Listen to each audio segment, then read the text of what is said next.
Pebbles Marathi. धूर्त कोल्हा. कोणे एका काळी एका घनदाट जंगलात एक धूर्त कोल्हा राहत होता. एक दिवस जंगलात तो अन्नाच्या शोधार्थ बाहेर पडला. फिरता फिरता त्याने एका मेलेल्या हत्तीचं शरीर पाहिलं. अन्न मिळाल्याच्या आनंदात तो त्या हत्तीजवळ गेला.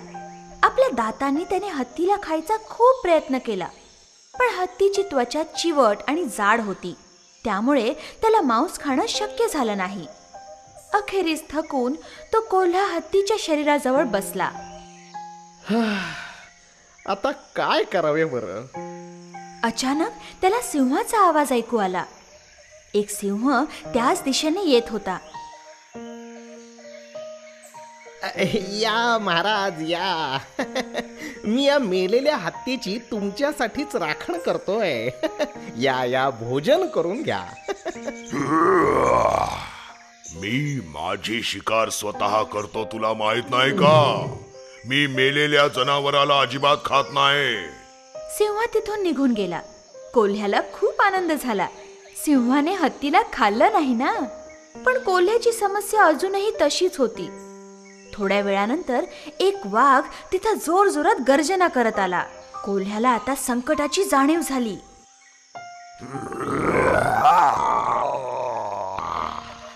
अरे बापरे, या वाघाच्या मनात हत्तीला खायचा विचार आला तर काहीतरी करायला हवं. लवकर निघून जा इथून, लवकर.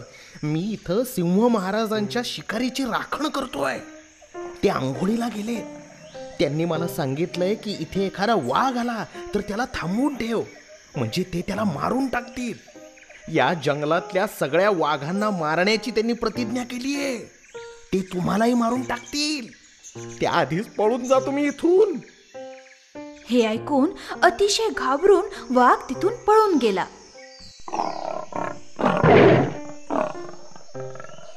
वाघ तिथून पळून गेल्यानंतर काही वेळाने तिथे चित्ता आला. कोल्ह्याला माहित होतं की चित्त्याची तीक्ष्ण नखं आणि दात आपल्या मदतीस नक्कीच येऊ शकतात. कोल्ह्याने हसत हसत मोठ्या प्रेमाने चित्त्याचं स्वागत केलं. अरे किती दिवसांनंतर भेटलास मित्रा. वा वा, कुठे होतास इतके दिवस? आणि तू तर एकदम थकलेला आणि भुकेला दिसतोयस. ये ये, हत्तीचं थोडंसं मांस खा बघू. हे बघ, ही सिंहाची शिकार आहे. सिंह आंघोळीला गेलाय. मी तर फक्त राखण करायला इथं उभा आहे. ये ये ये, अगदी आरामात खा तू. अरे बापरे, सिंहाची शिकार मी कशी खाऊ? तो मला मारेल ना. त्याने जर मला बघितलं ना तर मला सरळ स्वर्गात पोचवेल. अरे मित्रा, तू कशाला चिंता करतोयस? मी इकडे नीट लक्ष देतो. सिंह आला ना की मी तुला लगेच सूचना देईन आणि तू पटकन पळून जा. अशी छान संधी दिल्याबद्दल भुकेल्या चित्त्याने कोल्ह्याला धन्यवाद दिले आणि तो एकदम हत्तीच्या मांसावर तुटून पडला. कोल्हा बघतच होता. चित्त्याने हत्तीची त्वचा फाडल्याबरोबरच कोल्हा जोरात ओरडला, सावधान, पळा पळा, सिंह महाराज येतायत, पळा पळा. दुसऱ्या क्षणी हत्तीला सोडून चित्ता विजेच्या वेगाने तिथून पळून गेला. धूर्त कोल्हा खूप खुश झाला आणि मोठ्या खुशीने हसत तो हत्तीच्या मांसावर तुटून पडला. आता सर्व मांस त्याच्या एकट्याचेच होते. हुशारीने विजय मिळवता येतो. कावळा आणि साप. एका घनदाट जंगलात एका उंच झाडावर एक कावळा घरटं बांधून राहत होता. त्याच झाडाखाली असलेल्या बिळामध्ये एक सापही राहत होता. कावळ्याने घरट्यामध्ये अंडी घातली होती. एक दिवस कावळा आपल्या अन्नाच्या शोधात बाहेर पडला. कावळा बाहेर गेला असताना साप हळूच आपल्या बिळातून बाहेर पडला आणि झाडावर चढू लागला. साप कावळ्याच्या घरट्यापाशी पोचला. घरट्यामध्ये अंडी बघून त्याच्या तोंडाला पाणी सुटलं. काही तासांनी कावळा आपल्या घरट्यात परतला. त्याने बघितलं की कोणीतरी त्याची सारी अंडी खाऊन टाकली होती. कावळ्याला खूप दुःख झालं.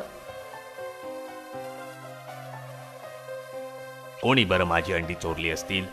ह्या चोराला तर पकडलंच पाहिजे. कावळ्याने पुन्हा अंडी घातली. यावेळी कावळा घरट्याजवळच लपून बसला. त्याला चोराला पकडायचं होतं ना. थोड्या वेळाने खाली राहणारा साप पुन्हा तिथे आला आणि कावळ्याची अंडी खाऊ लागला. कावळ्याने चोराला पकडलं होतं. कावळा पटकन बाहेर आला. तुझी ही हिम्मत, माझी अंडी खातोस? कोण आहे? अच्छा, तर तू इथेच आहेस. माझी अंडी खाताना तुला जरा पण लाज नाही वाटली? मला कशाला लाज वाटेल? मला भूक लागली होती म्हणून मी तुझी अंडी खाल्ली. परत जर कधी माझ्या अंड्यांकडे नुसतं बघितलास तर मी तुला ठार मारीन.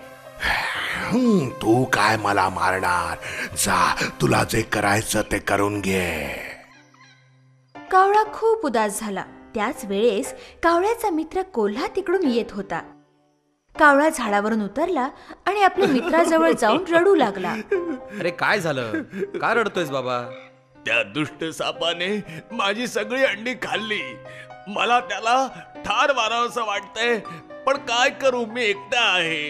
तू अजिबात रडू नकोस मित्रा, मी तुला मदत करीन. पण तू माझी मदत कशी करणार?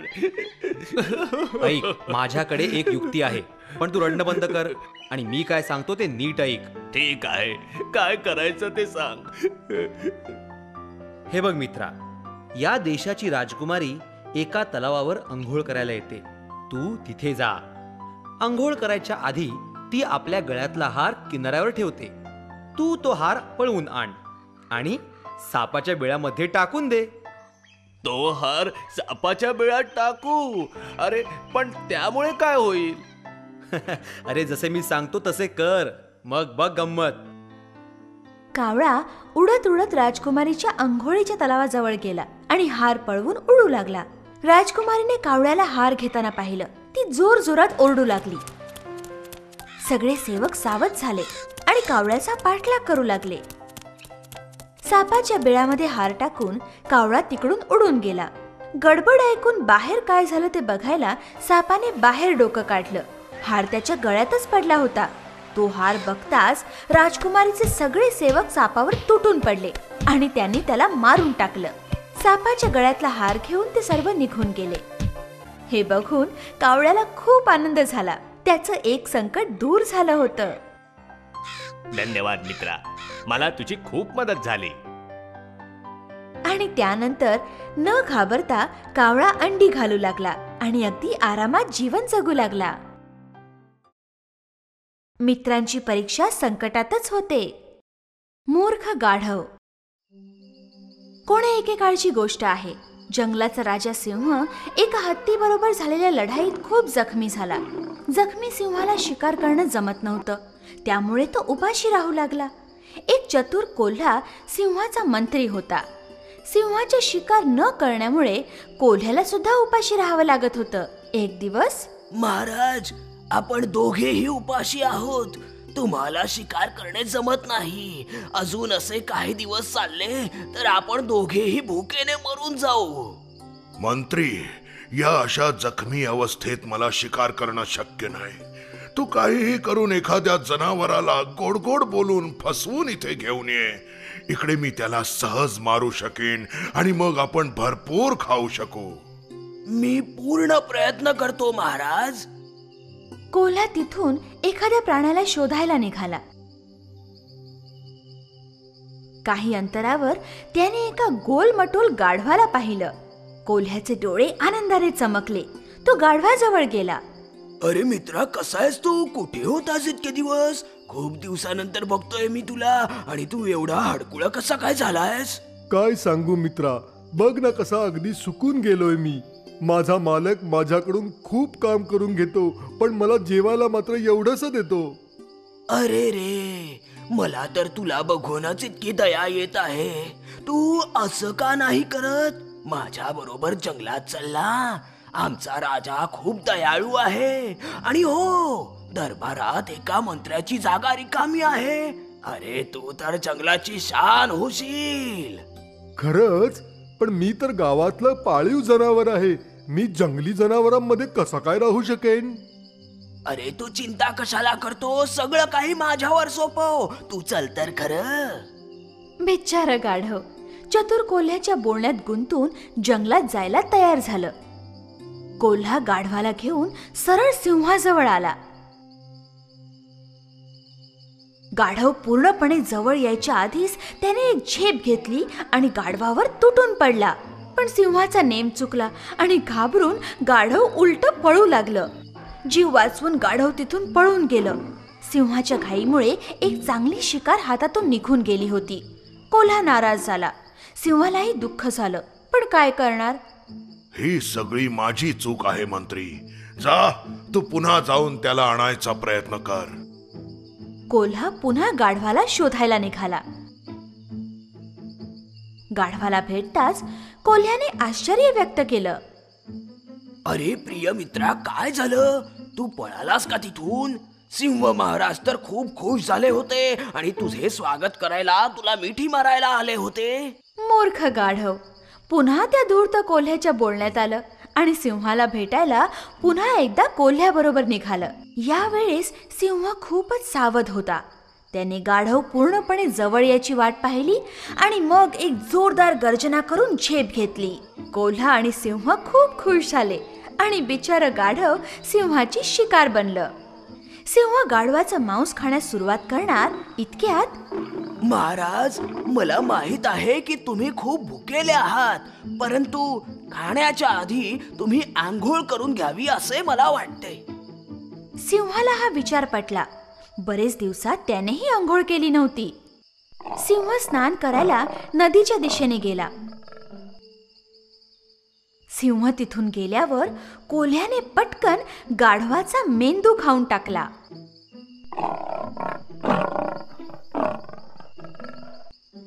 काही वेळाने सिंह परत आला. त्याने गाढवाचा मेंदू शोधायला सुरुवात केली. सिंहाला गाढवाचा मेंदू खूप आवडत होता. जेव्हा शोधूनही मेंदू कुठे दिसेना तेव्हा सिंहाने जोरात गर्जना केली.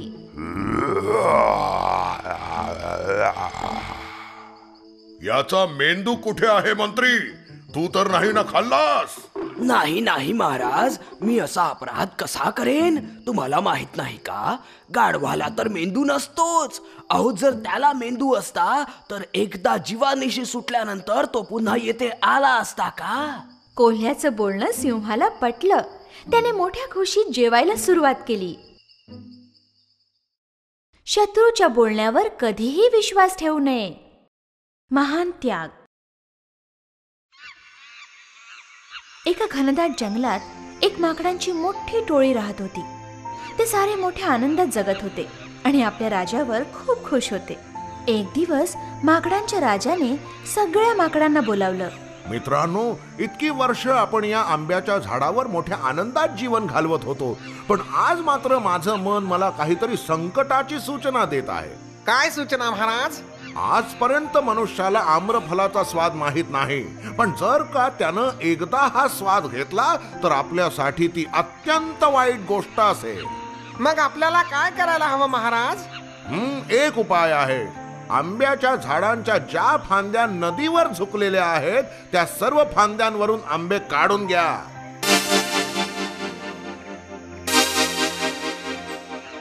अत्यंत सावधपणे काम करून सुद्धा एक रसाळ आंबा नदीमध्ये पडलाच. एका कोळ्याला माशांबरोबर तो आंबा नदीत मिळाला. अरे, हे काय? कदाचित माझ्या मित्राला माहिती असेल. त्याने ते फळ आपल्या मित्राला दाखवलं. अरे, हे बघ काय, हे मला माशांबरोबर नदीत मिळालं. मी चाखून बघितलं, खूप छान आहे.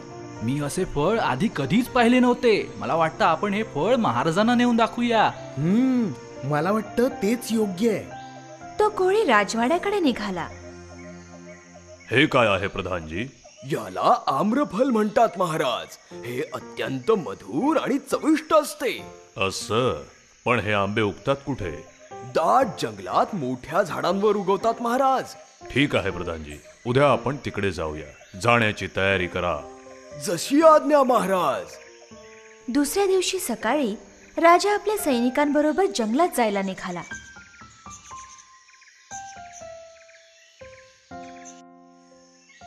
ते तिथे जाताच जंगलामध्ये एकदम गोंधळ उडाला. अस्वस्थ होऊन सगळी माकडं आरडाओरड करू लागली. अरे, हे आवाज कसले? माकडे आहेत महाराज. सैनिकांना सांगा की आंब्यांबरोबर आज आम्ही माकडांचा मांस सुद्धा खाणार आहोत. सगळी माकडं घाबरली. सैनिक माकडांची शिकार करू लागले. महाराज, त्यांनी आपल्यावर आक्रमण केलं आहे, आम्हाला वाचवा. अरे थांबा थांबा, असे घाबरू नका, मला काहीतरी विचार करू द्या. जसं मी सांगतो तसंच करा. चला पटकन सगळेजण नदीच्या जवळच्या झाडावर जाऊ. जीव वाचवायचा असेल तर लवकर करा, चला लवकर. त्या लांब वेलीचं एक टोक त्या झाडाला बांधा आणि दुसरं टोक माझ्या कमरेला. नदी पलीकडे जाऊन मी ती फांदी पकडतो.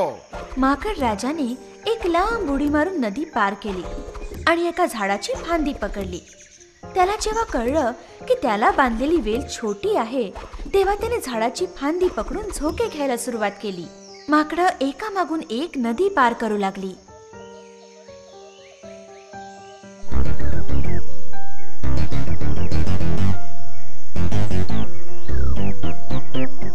लवकर, मी खूप थकलो आहे, मी जास्त वेळ धरून ठेवू शकणार नाही. माकडांच्या त्या टोळीमध्ये एक क्रूर माकड राहत होतं. त्याला स्वतःला राजा बनायचं होतं. आता माझी राजा बनण्याची वेळ आली आहे. आता मला राजाला मारावंच लागेल. त्या क्रूर माकडाने पटकन नदी पार केली आणि झाडावर चढल्याबरोबर माकड राजाला जोरदार धक्का देऊन खाली पाडलं. सगळी माकडं ते भीषण दृश्य लांबून पाहत होती, पण त्याला वाचवायला कोणीही पुढे आलं नाही. माकड राजाचा हात सुटला. तो एका खडकावर जाऊन आपटला आणि त्याच्या डोक्याला जबरदस्त मार लागला. तिकडे नदीच्या दुसऱ्या किनाऱ्यावरून राजा सुद्धा हे सर्व दृश्य पाहत होता. चला त्या बिचाऱ्याची मदत करूया. स्वतःच्या जीवावर खेळून तू त्या सगळ्यांना वाचवलंस. ते तर माझं कर्तव्य होतं. ही काही फार मोठी गोष्ट नाही. तुला तर गंभीर जखम झाली आहे, ताबडतोब इलाज करायला हवा. नाही नाही, मला इथेच सोडून द्या. माझं मरण जवळ येत चाललं आहे. अरे अरे, तुला तर खूप वेदना होत असतील. मला माझी पर्वा नाही. मला खुशी आहे की माझे सर्व प्रजाजन सुरक्षित आहे. एवढं बोलून माकड राजाने प्राण सोडला.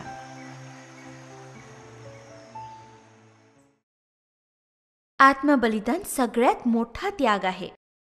ससा आणि कासव.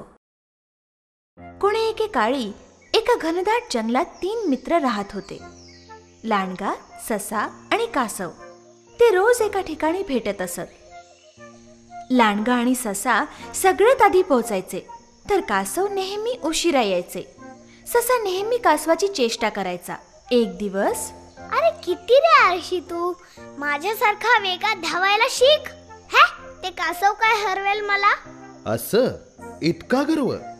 चला एक धावण्याची शर्यत होऊन जाऊ दे, बघूया तुम्हा दोघात कोण जिंकतंय ते. ससा आणि कासवाने शर्यत मान्य केली. त्यांनी सुरुवातीचं आणि अंतिम स्थान निश्चित केलं. शर्यतीला सुरुवात झाली. ससा खूप वेगाने धावू लागला आणि कासव मात्र हळूहळू मागून येत होतं. ससा खूप घाईघाईत जोरात धावत होता, पण कासव मात्र हळू पण अतिशय निश्चयाने, एकाग्रतेने आपला मार्ग कापत होतं.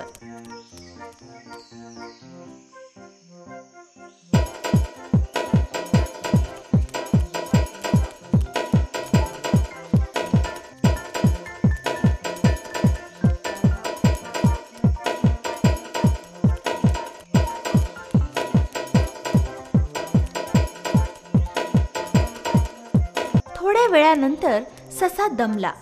त्याने मागे वळून बघितलं तर कासव कुठेच दिसत नव्हतं. तेव्हा सशाने विचार केला, तो मला कधीच हरवू शकत नाही, थोडा वेळ आराम तर करतो. असा विचार करून एका मोठ्या झाडाच्या सावलीत ससा पहुडला आणि आरामात झोपी गेला. थोड्या वेळानंतर हळूहळू चालत कासव ससा झोपलेल्या ठिकाणी आलं. त्याने पाहिलं की ससा तर आरामात झोपला आहे, पण कासव मात्र थांबला नाही. हळूहळू आपल्या वेगाने त्याने आपली वाटचाल चालूच ठेवली.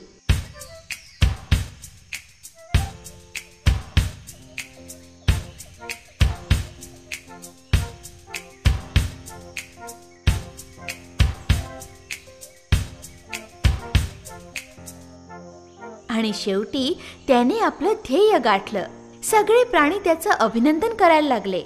शाबास, शेवटी तू केलंस तर. अरे पण ससा कुठं आहे? खूप वेळानंतर सशाला अचानक जाग आली.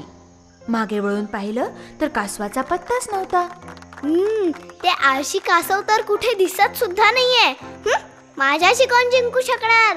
ससा जोरात शेवटच्या स्थानाकडे धावू लागला. पण अंतिम स्थानावर पोहोचताच त्याला आश्चर्याचा धक्काच बसला. कासव तर तिथे आधीच येऊन पोहोचलं होतं. सगळे प्राणी हसू लागले. सशाने लाजेने मान खाली घातली. बघितलंस, तुझ्या गर्वामुळे तू आपलं ध्येय गाठू शकला नाहीस.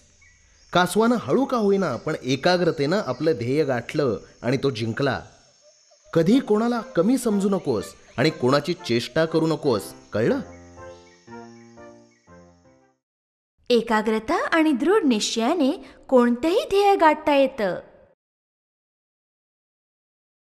एका जांभळाच्या झाडावर एक चिमण्यांची जोडी राहत होती. त्यांनी त्या झाडावर आपलं घरटं बनवलं होतं आणि ते मोठ्या आनंदात राहत होते. काही दिवसानंतर चिमणीने अंडी घातली. अंडी बघून दोघेही खूप खुश झाले. अत्यंत आतुरतेने ते पिल्लांची वाट पाहू लागले. एक दिवस एक मोठा हत्ती फिरत फिरत त्या झाडाजवळ आला. त्याला जांभळाची पानं खूप आवडत होती. त्या झाडाची फांदी खेचण्यासाठी हत्तीने आपली सोंड उंच केली. हे पाहून चिमण्यांची जोडी जोरजोरात ओरडू लागली. हत्ती महाराज, आमच्यावरती दया करा. ही फांदी खेचू नका. आमचं घरटं येथे आहे. त्यात आमची अंडी सुद्धा आहेत. आम्ही खूप आतुरतेने आमच्या पिल्लांची वाट पाहत आहोत. तुम्ही जर या झाडाला हलवलं तर आमचं घरटं पडेल आणि सगळे अंडी फुटून जातील. आमच्यावर दया करा हत्ती महाराज. पण त्या गर्विष्ठ हत्तीने त्यांची अजिबात पर्वा केली नाही. मला काय करायचंय तुमच्या अंड्यांशी? मला कुणाची पर्वा नाही. मला तर फक्त खायचंय बस. एवढं बोलून हत्तीने ती फांदी जोरात खेचली. मग जे व्हायचं तेच झालं. घरटं खाली पडलं आणि सगळी अंडी फुटून गेली. चिमण्यांच्या जोडीला खूप दुःख झालं. पण तो गर्विष्ठ हत्ती मात्र पानं खाऊन तिथून निघून गेला. चिमण्यांच्या जोडीला आता खूप राग आला. त्यांनी या अन्यायाचा सूड घ्यायचा विचार केला. रडत रडत ते आपल्या मित्रांकडे मदत मागायला निघाले. त्या गर्विष्ठ हत्तीनं आमची सगळी अंडी फोडून टाकली. त्यांचं रडणं ऐकून कावळा, बेडूक, मुंगी या सगळ्या त्यांच्या मित्रांनी त्यांना दिलासा दिला. कावळ्याने त्यांना समजावलं, रडू नका, त्या गर्विष्ठ हत्तीला आपण चांगला धडा शिकवूया. सगळे मिळून त्या गर्विष्ठ हत्तीला धडा शिकवण्याचा विचार करू लागले. काहीतरी युक्ती लढवू लागले. दुसऱ्या दिवशी चिमणीची जोडी आणि त्यांचे मित्र त्या हत्तीला शोधायला निघाले. सगळ्या जंगलात त्यांनी शोध घेतला. हत्ती दिसल्याबरोबर त्याच्यावर जोरदार हल्ला केला. मुंगी हत्तीच्या कानात घुसली आणि कुरतडणं सुरू केलं. मुंगीच्या कुरतडण्यामुळे हत्तीला चक्कर आली आणि तो खाली पडला. आता पाळी कावळ्याची होती. तो झाडाच्या फांदीवरून वेगाने उडत खाली आला आणि हत्तीचे दोन्ही डोळे आपल्या चोचीने फोडून टाकले. हत्तीला त्याने आंधळा बनवून टाकलं. अचानक झालेल्या त्या हल्ल्याने हत्ती घाबरून गेला. अतिशय वेदनाने तो जोरजोरात ओरडू लागला. त्याचा गळा सुकून गेला आणि आपल्या आंधळ्या डोळ्यांनी पाण्याच्या शोधात तो तलावाच्या दिशेने धावत निघाला. आता बेडूक पुढे झाला. बेडूक एका मोठ्या खड्ड्याजवळ जाऊन बसला आणि जोरजोरात ओरडू लागला. बेडकाचा आवाज ऐकून हत्तीला वाटलं की तलाव तिथेच आहे. हत्ती त्या आवाजाच्या दिशेने जायला लागला आणि दुसऱ्या क्षणी हत्ती त्या मोठ्या खड्ड्यात पडून मरून गेला. अशा प्रकारे चिमण्यांच्या जोडीने आपल्या मित्रांच्या सहाय्याने त्या गर्विष्ठ हत्तीवर सूड उगवला. शक्तीपेक्षा युक्ती श्रेष्ठ. एकदा एक सिंह खूप दिवसांपासून भुकेला होता. बराच वेळ त्याने एका जनावराचा पाठलाग केला, पण ते जनावर निसटून पळून गेलं. सिंह आता खूप दमला होता.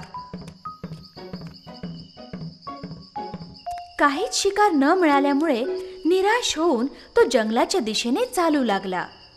रस्त्यात त्याला एक गुहा दिसली. आराम करण्याच्या विचाराने सिंह गुहेत गेला. त्याने विचार केला की आत कोणी प्राणी असेल तर आयतीच शिकार मिळेल. पण आत गेल्यावर त्याने पाहिलं की गुहा रिकामी होती. सिंह गुहेतच थांबला आणि एखाद्या प्राण्याची वाट पाहू लागला. ती गुहा एका कोल्ह्याची होती, जो त्यावेळेला बाहेर गेला होता. परतल्यावर कोल्ह्याने पाहिलं की गुहेच्या बाहेर आत जाणाऱ्या प्राण्याच्या पंजांचे ठसे आहेत. कोल्हा विचारात पडला. अरे चा, हे कोणाच्या पायाचे ठसे आहेत? असं वाटतंय सिंहाचे. अरे बापरे, मी जर आत गेलो तर तो मला मारूनच टाकेल. पण तो कोल्हा खूप हुशार होता. त्याने गुहेकडे बघून जोरात हाक मारली. गुहा, अगं ए गुहा. पण गुहेकडून काहीच उत्तर आलं नाही. गुहा, अगं काहीतरी बोल. पण गुहा तरी सुद्धा शांतच होती. अगं गुहा, तू आज माझ्याशी बोलत का नाहीयेस? काय झालंय? तरीही गुहेकडून काहीच उत्तर आलं नाही. हे बघ, जर तू माझ्याशी बोलली नाहीस तर मी इकडून परत निघून जाईन. हा, मूर्ख सिंहाने विचार केला, कदाचित ही गुहा नेहमी कोल्ह्याबरोबर बोलत असेल. चला, हिच्याऐवजी आज आपण उत्तर देऊया. मग कोल्हा आत येईल आणि आपल्याला पोट भरून खायला मिळेल. असा विचार करून सिंहाने आवाज दिला. अरे माझ्या मित्रा, ही तर गंमत होती. आत कोणीही नाही. तू अगदी आरामात आत ये. कोल्ह्याला कळलं की हा तर सिंहाचाच आवाज आहे. तो एकदम सावध झाला. अरे सिंहा, तू काय मला मूर्ख समजलास? आत येऊन तुझी शिकार बनायला मी काय वेड आहे की काय? मी चाललो आणि तू पण निघून जा. मी तुझ्या हातात येणार नाही असा तसा. एवढं बोलून कोल्हा तिथून निघून गेला.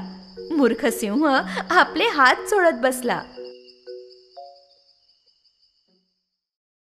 सावधानता आणि हुशारी प्रत्येक संकटात कामाला येते. पेबल्स मराठी.